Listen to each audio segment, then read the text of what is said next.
Education is all about unsettling minds. Really like that quote. Unsettling minds. And I read it way back when, before I even started speaking about this subject. And I said, wouldn't it be cool if I could run around with this big booming voice of mine as a public speaker and get some minds unsettled, get some people thinking about stuff which they might think they know because, hell, they've got kids who play sports, and we must know about this because I played basketball when I was a kid, or baseball. So I started on my little trip back in 1992 or 3 to unsettle minds. I wrote the book, Just Let the Kids, 10 years ago, Just Let the Kids Play, to hopefully unsettle a few more that would read and not come see me speak.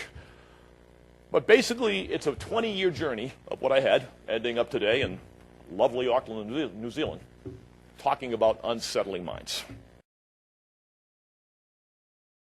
What I love about Bob is the title of his book, Just Let the Kids Play, and I've certainly used those words in the last couple of days to a number of people, because so often we still put the kids in boxes, we make our routines for them, and in fact they'd be so much better off just getting out there, having a go, doing their own thing and learning and adapting from their own play. So I just love those words, just let the kids play. If you really want to run terrific youth sports programs, which is the message of the 2 days here, you must be able to meet the needs of all the children who you serve. What are the needs? Incredibly varied.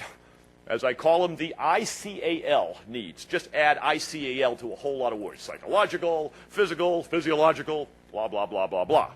Plenty of needs, plenty of kids, all over the place, many different sports, many different phases of their lives. This is where we go off the tracks in our country. There is a well-trod statistic in my country that 70% of kids by 13 years old will be gone. Sayonara. They'll be out of sport. A key theme for me is the importance of modified sport, particularly for junior and for youth. We don't have the kind of drop-offs I think he's talking about in the States yet, but unless we keep the game formats innovative, provide opportunities for a high level of participation and keep the competitive pressure off, we need to do that to keep our participation bases broad.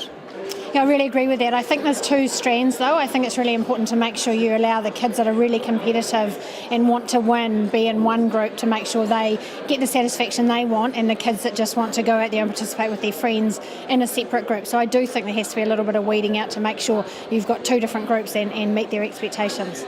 Here we're worried about giving sports back to the kids, and I never had to worry about it as a kid because the sports and the play was there already. 99% of everything I did prior to getting to high school in America was playgrounds, sandlots, backyards, apple orchards, railroad tracks, you name it, with other kids, with no adults. Well, I thought the message he gave was absolutely spot on. I come from the generation of the old grey-haired generation where, as kids, that's exactly what we did do, and we were, I think we're all the better for it. And we got into organised sport when we were in our secondary school days more than anything else, but right up until then, it was the neighbourhood. We formed our own games, played sport and played it for fun, so I thought he was great. That message was superb, and it's the one we all want to be listening to. I have often told youth sports programs in America, if you're really good, your worst talented kid will come back next season. Your worst kid will come back. Tough doing exit interviews, I understand, with 7 or 8-year-olds. They're not necessarily articulate or eloquent. But I've always told people, if you're really interested in doing this right, find out why these kids don't come back. It may not be as easy as just canvassing the kids' ideas. But at the same time, if you want to grow your sport and you want to make your sport relevant, you've got to find out what makes the various factions tick. Let's face it, the better talented kids, or as I've often called them, less worse. I'll get into that in a little while. Your least worst kids are going to stay around. Why? Because they're going to get whatever pat on the backs and attaboys that you tend to give the better kids. They get instantaneous feedback. Kid, you're good. Kick the ball again. I worry far more about the kids that are the less talented, or the least worst, as I call them. There was a lot of discussion around the role of parents and adults in driving kids into sport, and how they pushed the promotion of elite sport, and how they drove a lot of kids out of a lot of recreation activity that perhaps they would have otherwise stayed in. I think the outdoors recreation side of things tends to not focus as much on the elite sport, and so it was interesting that the earlier conversation about what the new sports coming through, or the interests of kids were, tended to be a bit more in that space. So I don't know if that's driven from some of the competitive aspects of other sports that pushes kids into other areas. So that was one of the things I was kind of got me thinking about how we engage kids more, how we keep them in sports and recreation longer. Michael Jordan, in the last 35 years, Tiger has sort of usurped him in the last 12, 14 years, is the preeminent visible athlete on the face of this earth. Muhammad Ali retired from boxing. He was it. Michael Jordan took the mantle from Muhammad Ali. There is no athlete we have produced in America in the last 100 years, even Muhammad, even Tiger, who has had such worldwide fame, fortune, and what he's done, especially for our sport of basketball. Does anybody know what kind of basketball player he was in middle school, 7th and 8th grade? 12, 13, 14 years old? Yeah. Incredibly average, as someone once said. Do you think there was anybody in his hometown of Wilmington, North Carolina, that would look at 11-year-old Michael Jordan and say, see that kid in 10 years, at age 21, he'll be one of the 5 best basketball players on earth? It took him 10 years. By the way, his 2 favorite sports were baseball and football as a kid. Basketball was somewhere down the road. This is Michael Jordan. By the time he got to high school, he was okay. He got cut from his high school varsity team sophomore year. By junior year, he had grown phenomenally. He grew 6 inches in a year, 8 inches in 2 years. By the time he got to the University of North Carolina, he was unbelievably good. And at 11 years old, no one could have ever looked at him. What's resonated with me is the whole teenage area. We have a lot of problems in our sport, rugby, with the teenagers. One, it's great to see that a whole lot of other codes and sports are having the same problems as us, and there's been some very good speakers on the problems facing teenagers and what they want out of our sport. I think the resonating thing is keep it fun, keep it simple.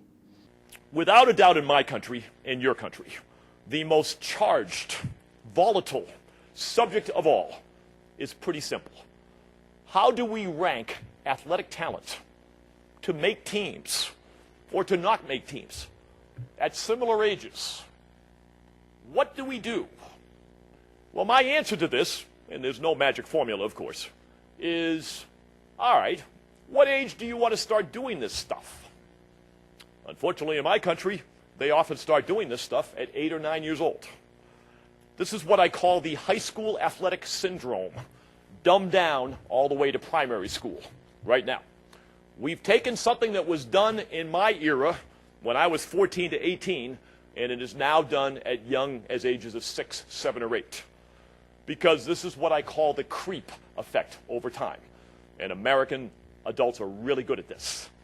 Over time, the competitive nature of adults continues to take over, and the leveling and the ranking and the evaluation and the sifting of talent goes younger and younger.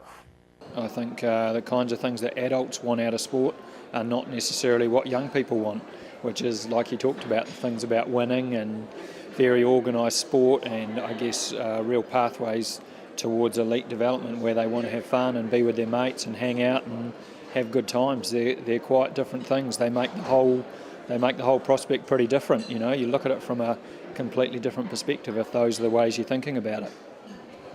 But the key is this: if you don't look at the children, if you don't look at what they're saying, if you don't look at what they're doing, if you don't look at why they're doing it, then you're already behind the 8 ball. You don't have a chance, because eventually it's going to get away from you. All I can do is hopefully get people to wake up and think. Maybe they'll have their minds a little more unsettled.